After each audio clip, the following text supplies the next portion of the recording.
Hey guys, so today I'm installing a piece from Block8Head. It's a two gauge, pillar pod. Goes up here on the dash. I don't really like the traditional pillar pod. I think it gets in the way. So I'm gonna do a step-by-step instruction on how to install this on the truck. Okay, so the first step of this process is to take the fuse panel off. It just pops out if you grab here on the bottom.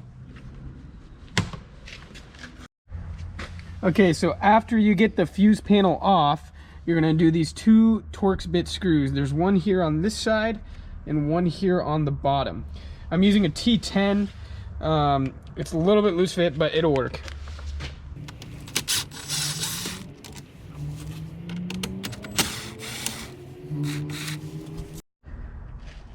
Okay, so the next step is to take this off after you get these two screws out.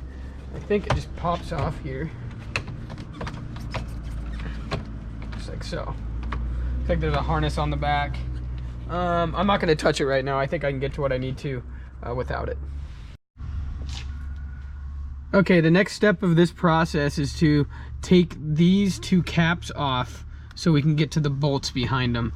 I use a plastic set, a trim kit set to get these off. You can use a flathead, but it might damage the caps. So I'm going to go ahead and work these and see how I can get them out.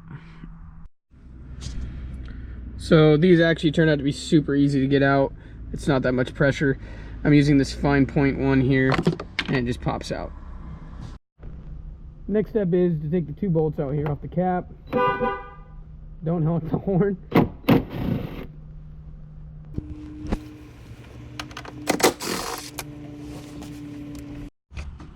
So this thing is a pain in the ass to get off.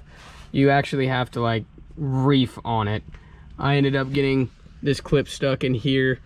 I'm not too worried about it because I still can attach the bolts in here.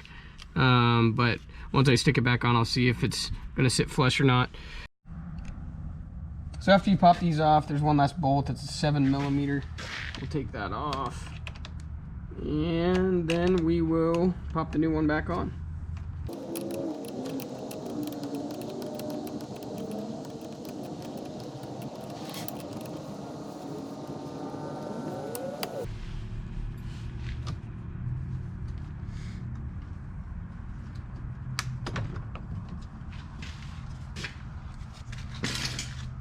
When this is off, that you get your wiring for your gauges in. Obviously, I was kind of being ahead of the game here and not thinking when I was doing this video, more focused on making the video, but I took it back off real quick and ran the wire through. So make sure you do that before you install it. If not, you just got to take that bolt back off. Okay, so I just finished installing the dual pod. It's awesome. It's not in the way of view at all. I was a little worried at first when I put this back together because I broke the clip right behind here, but it fits completely flush, no problem. It isn't loose or anything. You can still wiggle this thing and nothing's gonna happen. So luckily these two bolts do a really good job of holding that in if you do break this clip like I did. So I honestly don't know how you can do that without breaking it. It's pretty hard to get your hand in there. So, but I got these Banks iDash gauges set up on regen here, engine coolant temperature, because typically on Duramaxes it's not accurate, and then the EGTs that are in the exhaust. Two different sensors, one in the front and one in the back. Over here I decided to go with boost, fuel rail pressure, and desired fuel rail pressure. So yeah, that's pretty much it. Turned out awesome.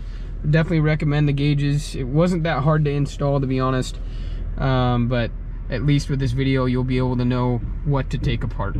So thanks for watching, guys.